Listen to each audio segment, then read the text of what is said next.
A kú déédé àsìkò yìí, kókó inú ìwé ìròyìn la mú wá fún yín láti inú àwọn ìwé ìròyìn ilẹ̀ Nàìjíríà. Orúkọ tèmi ni Ọmágbémisọ́lá Ọmọlọ́rọ̀mádé. Òkú Lieutenant General Taoreed Lágbájá, olórí ológun Kóásì tí ó di olóògbé ti balẹ̀ sí ẹ̀ka iléeṣẹ́ ológun ní pápákọ̀ òfurufú Muritala Muhammed, ìpínlẹ̀ Èkó. Èyí wà lára ètò fún ìsìnkú rẹ̀ bí wọ́n ṣe gbé re ìlú Àbújá fún ètò ìyókù. Ààrẹ Bọ́lá Tinubu ti pàṣẹ ètò ìsìnkú State Burial fún olóògbé Kóásì. Àwọn ológun dúró wámúwámú fún ẹ̀yẹ bí òkú olórí ológun ṣe ń balẹ̀. Ọjọ́ 5 oṣù kọkànlá ni Lágbájá di olóògbé lẹ́yìn ìjàkadì pẹ̀lú àárẹ̀ ní ìpínlẹ̀ Èkó. Ọjọ́ 21 oṣù kẹfà ọdún 2023 ni Ààrẹ Tinubu yàn án sí ipò. Kóásì kí ó tó di olóògbé ni Ààrẹ Tinubu yan Olúfẹ́mi Olúyẹdẹ gẹ́gẹ́ bí adelé tuntun fún Kóásì. Ìsìn orin onígbàgbọ́ fún olóògbé yóò wáyé láàrin aago 5 ìrọ̀lẹ́ sí 7 ìrọ̀lẹ́ òní, Ọjọ́bọ̀, ní olú iléeṣẹ́ ológun Mogadishu Cantonment, Abuja, nígbà tí ìsìn ìsìnkú funeral service yóò wáyé láàrin aago 10 òwúrọ̀ sí aago 1 ọ̀sán ọjọ́ Ẹtì ní National Christian Center CBD, Abuja. Ẹ̀kúnrẹ́rẹ́ ìròyìn wà nínú ìwé ìròyìn Daily Trust tó jáde lónìí. National Security Adviser NSA Malam Nuhu Ribadu ti sọ wípé kò sẹ́ni gbéná wojú Ààrẹ Bọ́lá Tinubu kó tún rí bákan náà mọ́, bí ó ti ṣe ìkìlọ̀ fún ẹgbẹ́ adàlúrú tuntun Lakurawas wípé wọ́n ṣe àṣìṣe pẹ̀lú bí wọ́n ṣe lọ gba ẹkùn àríwá ìwọ̀ oòrùn. Èyí ń wáyé ní ọjọ́ kan náà tí olórí ológun agbèfọ́ba CDS General Christopher Musa darí àwọn ológun lọ ìjọba ìbílẹ̀ Argi, ìpínlẹ̀ Kebbi, tí àwọn wọ̀nyí ti ń da ará ìlú láàmú, níbi tí adàlúrú wọ̀nyí ti ṣekú pa ènìyàn tí kò dín ní 17 ní abúlé Mera. Níbi ìpàdé tí adarí ẹ̀ṣọ́ aṣọ́bodè ṣe àgbékalẹ̀ ní ìlú Àbújá ni Ribadu ti lérí wípé ìjọba àpapọ̀ kò ní pẹ́ pa gbogbo wọn run pẹ̀lú bí wọ́n ṣe gbéná wojú ààrẹ. NSA tí ó ṣaṣojú ààrẹ níbi ìpàdé yìí ní ẹgbẹ́ tuntun tí wọ́n pe ara wọn ní Lakurawas, àbí kí ni wọ́n ń jẹ́, ti ṣe àṣìṣe. Èyí kì í ṣe Nàìjíríà tí wọ́n mọ̀ tẹ́lẹ̀, gbogbo wọn ni wọ́n á dẹni ìgbàgbé. Ribadu ní gbogbo ibi tí Boko Haram ti ń ṣọṣẹ́ ni wọ́n ti dákẹ́ rọ́rọ́. Bí àwọn kan ṣe ń sálọ ilẹ̀ olómìnira Niger ni àwọn mìíràn ń jọ̀wọ́ ara wọn. Ó wá ṣèlérí wípé láti ìsinyìí lọ, ọmọ orílẹ̀-èdè Nàìjíríà yóò rí ìyàtọ̀.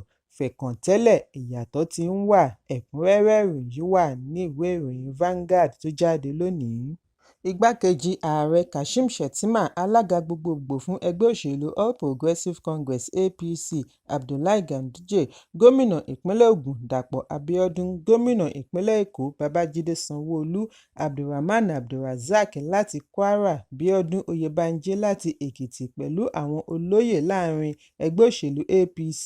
Gbogbo wọn ni wọ́n ya sí ìlú Àkúrẹ́, ìpínlẹ̀ Oǹdó láti ṣe àtìlẹ́yìn fún ọmọ ẹgbẹ́ tó ń díje du ipò gómìnà ní ọjọ́ Àbámẹ́ta, Lucky Ayédatiwa.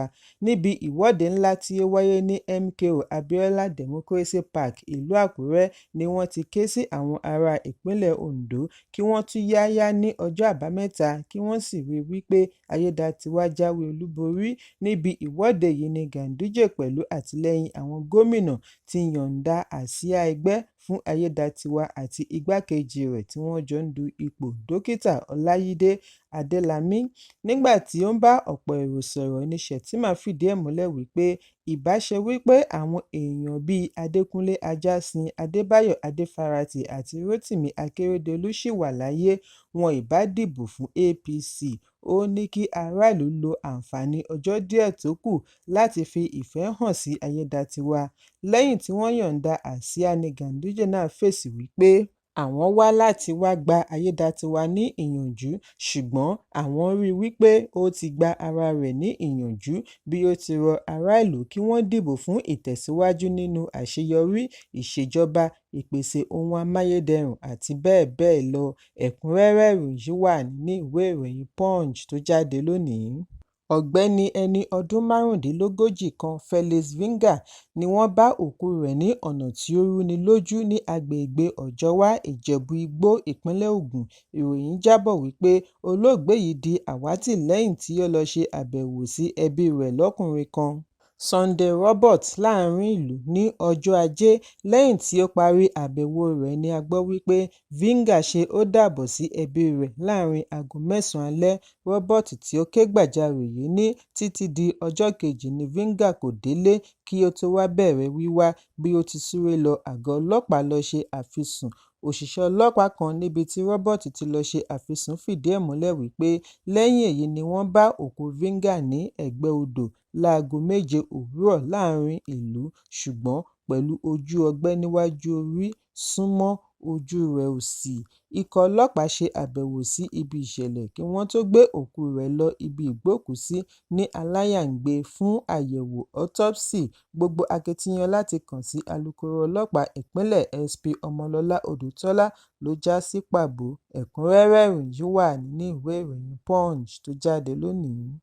Ìbẹ̀rùbojo ti dé bá àwọn ọmọ ẹgbẹ́ adàlúrú tuntun Lakurawas lẹ́yìn ìkọlù ilẹ̀ àti ojú òfurufú tí iléeṣẹ́ ológun ṣe sí ibi ìpàgọ́ wọn látàrí bí wọ́n ṣe ṣekú pa ènìyàn 17 ní abúlé Mera, ìjọba ìbílẹ̀ Agi, ìpínlẹ̀ Kebbi.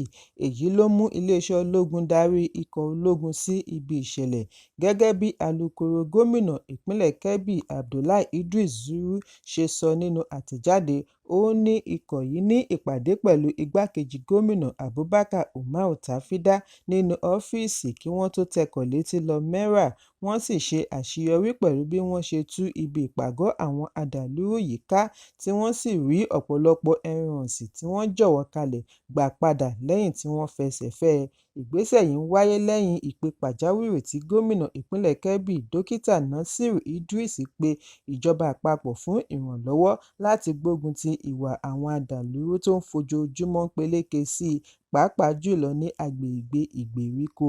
Ẹ̀kúnrẹ́rẹ́ ìròyìn yìí wà ní ìwé ìròyìn Daily Trust tó jáde lónìí. Gómìnà ìpínlẹ̀ Edo Monday Ọpẹ́bọlọ ti pàṣẹ kí wọ́n gbégi dí gbogbo àpò ìkówósí ìjọba ìpínlẹ̀ títí di ìgbà tí wọ́n á kéde padà. Ìròyìn jábọ̀ wípé bákan náà ni gómìnà dá gbogbo iṣẹ́ àkànṣe ojúnà àti afárá padà sí Ministry of Works. Nínú àtẹ̀jáde láti ọwọ́ akọ̀wé àgbà fún gómìnà Fred Itua ni wọ́n ti ṣe ìkìlọ̀ fún gbogbo ilé ìfowópamọ́ tí ìjọba ń lò, àwọn adarí ministries, ẹ̀ka àti àjọ ìjọba kí wọ́n tètè tẹ̀lé àṣẹ yìí láìsí ìdíwọ́. Wọ́n fi ìkìlọ̀ tó gbópọn ránṣẹ́ sí ilé ìfowópamọ́ wípé kọ́bọ̀ kò gbọdọ̀ jáde kúrò nínú àpò ìkówósí ìjọba títí wọ́n á fi gba àṣẹ mìíràn láti ọ̀dọ̀ gómìnà. Gómìnà ní àyípadà iṣẹ́ àkànṣe yìí wáyé látàrí wípé lẹ́yìn àgbéyẹ̀wò àti ìwádìí, wọ́n ṣe àwárí wípé ìṣèjọba àná tí Godwin Obaseki darí kò ṣe iṣẹ́ ojúnà tàbí afárá gidi kankan. Fún ìdí èyí ni wọ́n fi gbà á lọ́wọ́ àwọn tó ń ṣe àmójútó rẹ̀ tẹ́lẹ̀, dá a padà sí Ministry of Works.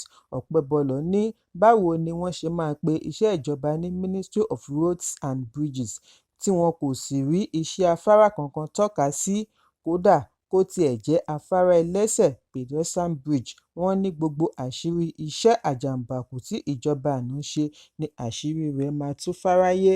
Ẹ̀kúnrẹ́rẹ́ ìròyìn yìí wà ní ìwé ìròyìn Daily Post tó jáde lónìí.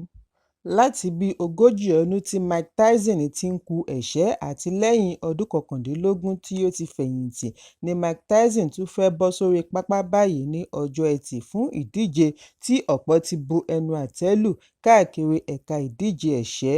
Ẹni ọdún 62 Tyson tí ó fi ẹ̀ṣẹ́ dábìrà láàrin ọdún 1980s ni ó fẹ́ wọ̀yá ìjà pẹ̀lú Jake Paul, ẹni ọdún 27 ní pápá ìṣeré At&T tí ó wà ní Arlington, Texas. Ìjà tí wọ́n kọ́kọ́ fi sí inú oṣù keje láti oṣù karùn-ún látàrí wípé Tyson nílò ìtọ́jú ní ilé ìwòsàn pẹ̀lú bí ó ṣe ń pọ ẹ̀jẹ̀ lẹ́nu nítorí àìsàn ọgbẹ́ inú níbi ìrìnàjò rẹ̀ láti Miami sí Los Angeles. Àjọ alámòjútó ìṣẹ̀lẹ̀ pàjáwìrì ní ó léwu fún Tyson láti kópa nínú ìdíje ọjọ́ Ẹtì nítorí ọdún 2005 ni ó ti díje gbẹ̀yìn níbi tí wọ́n ti fún un ní technical knockout nínú ìdíje rẹ̀ pẹ̀lú Kevin McBride. Ẹ̀kúnrẹ́rẹ́ ìròyìn yìí wà nínú ìwé ìròyìn Vanguard tó jáde lónìí. Kókó inú ìwé ìròyìn tòní kò ní jù báyìí lọ. Ẹ pàdé mi ní ìrọ̀lẹ́ fún àkọ́tún ìròyìn. Kí a tó lọ, ẹ má ṣaláì fi àkíyèsí yín ránṣẹ́ kí ẹ sì bá wa subscribe sójú náà wa lórí YouTube kí kókó inú ìwé ìròyìn lè máa tẹ̀ yín lọ́wọ́ ní kíákíá.